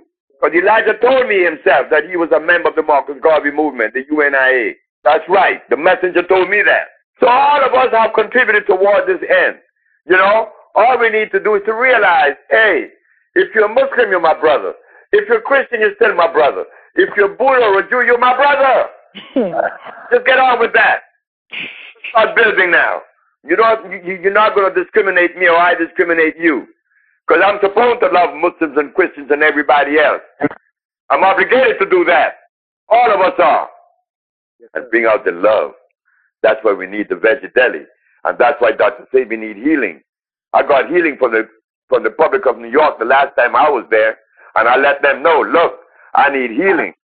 I need healing because the Bible states that the herbs are for the healing of the nation. And I, in my stupidity, I began to believe that. And I know I'm stupid because everybody thinks that's wrong. Because even the preacher goes against it. So it must be wrong. So I'm wrong to believe in what the Bible said about the herbs for the healing of the nations. Hold tight. 90 seconds. 347-637-2270. We only got 90 seconds left. If you're on the line, stay on the line. Other than that, it's been a great show. Big ups to Dr. Sebi, Princess Kadira, King Simon, P. Moore, all y'all that called and contributed to the call. Give thanks. 347-637-2270. DrSebiProducts.com. All right, Dr. Sebi, keep it moving. Thank you. Thank you very much. I appreciate you. Is it over? No, I was just telling the people that, it's about to be off air, but we're going to keep streaming for a second so I could take these two other callers. I was telling them to either call in now so they could participate in the call or, it is what it is. I'm so happy that they have you as this radio personnel. You're qualified for that position, sister. You're beautiful. Oh, give thanks. I like the energy. In fact, I like the energy of everyone there. And I want you to tell Philip and Paul how much I love them. I just shouted them all out. Once again, P. Moore, Blue Pill, Princess Kadira, King Simon. These are all my co-hosts, so they all part of the same energy. They all help make this happen. It's about love. It's about love. Always first. Always principle. first. Exactly. We got caller 646 ending in 09. I'm about to put you on the air in 2 seconds. One. All right, 646 ending in 09. You on the air? All right, Dr. Sebi, what's up, man? This is Phil. You the man. What's going on, brother? Hey, man, I need to ask you that. We already get it on, we already got it going on. Surely do. Always. We're the brother. You got a time shift. We're the ones.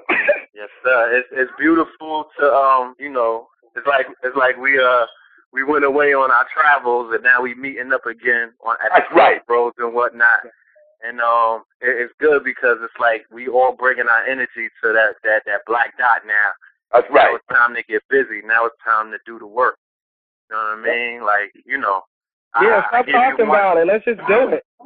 Yeah, definitely. You know what I mean? Definitely. I mean, but I was listening on the whole conversation tonight. You know what I'm saying? And it's on us now. This generation right here. This generation has been incubating for all of these years, sitting back, listening and learning and watching and seeing who's real, who's fake, what works and what doesn't. And the time is now because we know what it is. I'm ready to get out of New York this minute, you feel me, and get my ass over to Honduras or wherever this village is popping and get it going. Ditto. That's the energy that I want to put forth. Beautiful, brother. I appreciate that. I appreciate that so very, very much. Because this was why the village was made. The village was made to galvanize us because I noticed in the 80s that we were talking about philosophy. We were marching. Oh, they have us marching all the time. When something happened, just march. Just march. Everything is marching. We march all the way to Washington and stuff. Okay, fine. Now that we have marched and we have philosophized and we have revolutionized, what about some building now? Yes. And that's why the village came about. I told the people in D.C. that I wanted them to invest into the village and we could build it together. They said no, because they felt they were going to take their money. So I said, well, I'm going to take my money and build the village, and there it is. Now I'm going to sell it. I'm contacting the Lisa Lopez Foundation because we're going to add another piece of land to it. We have 25 acres now. We want to have some more. And we're going to build a beautiful city. I mean, an African village second to none in the world. That's right. Notice carefully. Whenever you go to a pagoda or ashram, it's kind of nice, isn't it? But when you go to something that's African, I went to the one in North Carolina, and boy, I said, is this the best we could do in the name of our parents? So I decided to build a healing village, and that village represents Africa, and that is what I did, and it is nice, and everybody love it, and it is representative of us. No doubt, definitely. So I want all of us to be a member of it, and we could go there whenever we want to. We could do what, add to it. It could be a business that we could have ongoing, because remember, we are the only one curing diabetes, lupus, herpes, to sell. We're going to draw business from all over the world. That's a business. We could take that business to Africa. We could build a healing village in Africa. And this is why the government of Guinea has given me 5,000 acres of land with 6 hot springs to build a village, a healing village. We have a lot of work to do, but so what? We're going to do it because it's fun doing it. You know, when we were kids and we make that house in the backyard, that playhouse, all of us contributed.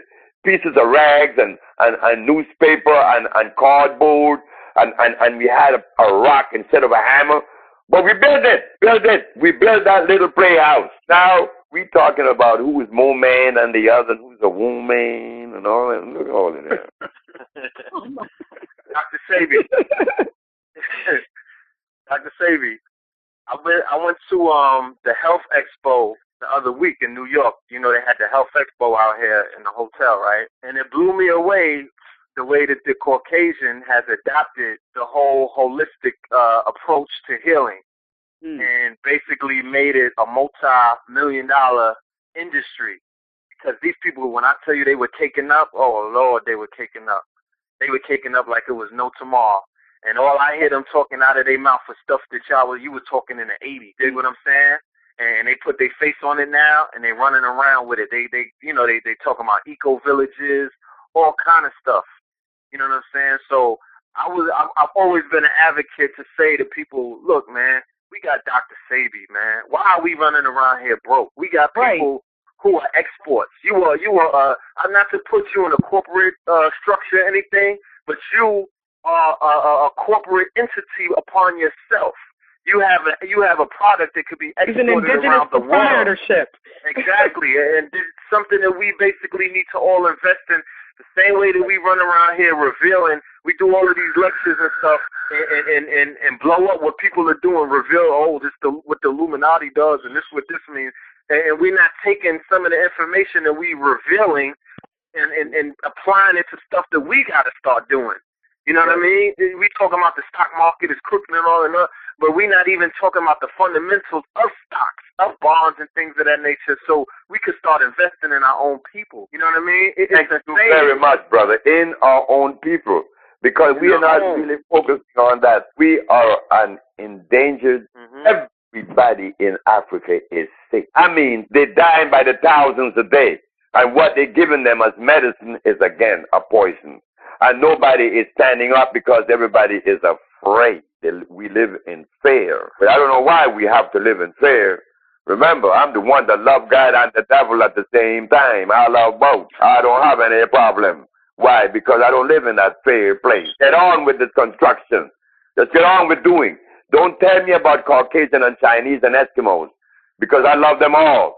But I love myself more, and I have some work to do with myself, and this is why the healing came about. That was the whole crux of it, for me to do it because of those reasons. Yes, we have to invest in ourselves, as you beautifully put it. Just do it, especially you sisters. You're the one. You're the backbone. One. You are the one. We're supposed to support you, because I have it divided where there's work for the brothers and work for the sisters. All of us. We're going to do this thing. Oh, boy, I'm happy. I've never been this happy. I mean, when the first man came and said that he was cured of AIDS, man, I felt nothing. I felt nothing.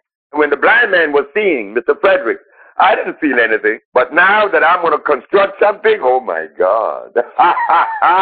It's like heaven on earth. I feel good. We're going to do something. Hey, get busy living. Yeah. They could say what they want to say about Dr. York, with his shortcomings and everything. But one thing that I know, when I saw that videotape and they showed his compound and the way that he was living and the way that he manifested what he was about, I said, there you go right there. That man, he ain't talk about it. He was about it. Right. You understand? And I know that all of those people played a part. It wasn't just him. It's not like he was just a rich man that popped up and built some land and everybody was his subjects. They all played a part in building that village, and they're a perfect example of what we could do as a community, regardless of background, regardless of beliefs, regardless of all of this other stuff, that I feel like when we begin to do the work and realize what real is, all of that shit will drop by the wayside. Whatever's not real won't stand up when you're doing the work. That is correct. You know what I mean? But they trying to keep us in these perpetual cycles with all of this debating and arguing and throwing shots and whose philosophy is better this week and all of this stupidness, and it's taking energy, and it's taking focusedness, and it's taking a lot of love out of people from doing what we got to do. You know what I mean? Right. And I'm personally going to step up and try to stop all of that, because that's all, that's counterproductive at this point. But look, it ain't solving a damn thing. All we need to do is what Elijah Muhammad said, that if a glass soil or dirty, all you do is put a clean glass beside it. Yep. Okay? So we don't need to even talk about anybody else or anything. What we need to do is focus on one thing, is nation building. That's it. And we're going to begin with the food and the health. The health and the food, they goes hand in hand, because it was said by some of the great healers, medical people, that your food should be your medicine, or your medicine should be your food. Okay? But you can eat starch and call that medicine. Starch is a chemical, and we love starch. We've been addicted to starch, and every religion brought us starch, every one of them. And so now we have to clean up the mess that was made, like Barack have to clean up the mess that was made. But that's okay. That is what we are supposed to do. And we're not supposed to talk and bitch about it. We just got to start doing it. And forget about the rest, because the rest was, I'm referring to healing. If all the brothers who came with the healing, how come they haven't healed the diseases we are healing? It said that the premise was inconsistent. That's okay. Just change it. They can't do that, because that's embarrassing. Okay, then fine. You stay back there. We're going to proceed on. Dr. Sebi, I got one question basically ask you, and it's involving the baby, because I got a newborn, and I'm noticing that it's not a lot of food out here that is conducive to the diet. So I want to know from you, what can I feed the baby, on a daily basis to basically. How old is the baby? What the age of the baby? Yeah, how old's the baby? 2 years. He's turning 2 on the 7th. Okay. Oh, CMOS. But I thought the baby was younger, because my daughter sucked her mother's breast. Listen to this. My daughter, the one that didn't go to school, sucked her mother's breast for 8 years. Woo! And she used to help her cousin with their homework, and she never been to school. And this same little girl that sucked her mama's breast for 8 years, she used to run off the street, but she didn't go to school. She's curing AIDS now. She's curing lupus. She's curing herpes. That same little daughter of mine, the one that didn't go to school. That's following in your footsteps. What you say? Following in your footsteps. Well, that's the way it is done in the black community. You don't need to go to school to learn anything. To follow in the footsteps of your parents. And you're going to have it ingrained in your skull on a hard drive. That's all we need to do. That's all we need to do. Because Zavi come and sit in front of us. Zavi is 25 now. This little girl is 25 years old. And she sits in front of Daddy and Mommy and listens to us like she's a little girl 5. And we listen to her. Now, that kind of stuff you don't get today. And I admire my daughter. I talk about her all the time that way. And I hate to do it, because I don't like that. I hope that is what all of us are supposed to be like. Zave, we never hit Zave. We never spanked Zave. We never tell Zave she was right or she was wrong. We didn't tell Zave anything. We made sure that this one is going to be an example as to what we could do. We didn't tell her anything. She have never offended anyone, and especially us. She loves us, and we love her. We never hit her, beat her, scold her, send her to school, or anything. And there it is. Right now, we're going to build these farms. Vertical agriculture. Electric organic agriculture. Never before heard. Like they never hear about the African biomineral balance either. Well, there's something else upon them. Electric agriculture. Oh, my man. We in business. So I can't wait to get to D.C. And you are going to get some good messages, some good things. We are going to be members of this entity, because it's about life. It's about life. It's about love. It's about you and me. It's about the world, really. Look, this is what happened. I'm going to put it, this is going to be it in this package. Reducing everything to the least common denominator. Okay. If in our body, for us to walk from A to B, for us to talk and do the thing that we need to do, your liver has to be in good shape. Your heart has to be in good shape. Your brain has to be in good shape. Your faith has to be in good shape. But if one of those components that makes up the human body is not functioning properly, you're not going to do anything. You may die, but you will get sick. And you're not going to be able to even lift a glass to put to your mouth with water that you so need because you have rheumatoid arthritis. And if you clap that glass and palm it, you're going to hurt. So all of me is supposed to be in place. Yeah. Well, what about the human family? Don't all of us play a part? Yeah. But there's a part of us that's sick and was interfered with. That's the one they call the African. So how could the rest of the human family be in sync when there's a part of the human family that's sick? That is the overall picture. We make up a cell. We represent a cell. But the cell is sick. So the organ is sick. The whole world is sick because we are sick. But that's okay. We got the job to do it. We're going to do it. Forget about the rest of the healers. Forget about the leaders. We have a job to do, right? Just do it. And forget talking about them anymore. Just do our work. Thank you. Yeah, it's a powerful energy on this line tonight. And for all y'all that I couldn't get to your hands, give thanks. For everybody that is in the chat rooms, I just want to give, all the shout-outs. Ari Salam L. Sister had a question. I told her to hit up Dr. Sebi. But anyway, she wants to know about nursing her child right now. So, I'll get with y'all off air about that. Lord Abba, Lucky Che, Sakwa 33, Sweet Indigo, Manifestation, the red pill, the blue pill. Trying to get to all y'all, just trying to, show the love because I love all y'all. So, yeah, and all the guests for the names that I don't know. Much love, much respect. I see y'all supporting the people. Give thanks, Dr. Sebi. I hope this is not our last time on the air. I hope not. I would love to come back again because there's so much to explore. Right. And I learned from you all tonight, from my brothers and my sisters. I'm always learning, even though we're doing what we're doing, but there's always room for improvement. I showed me, and it's beautiful. We're going to share this, brother. Bro, we're going to take this to the higher heights. It's ours. Nobody can stop us. That's the beauty. And the component is love. So, yes, thank you all so very much, and I love you.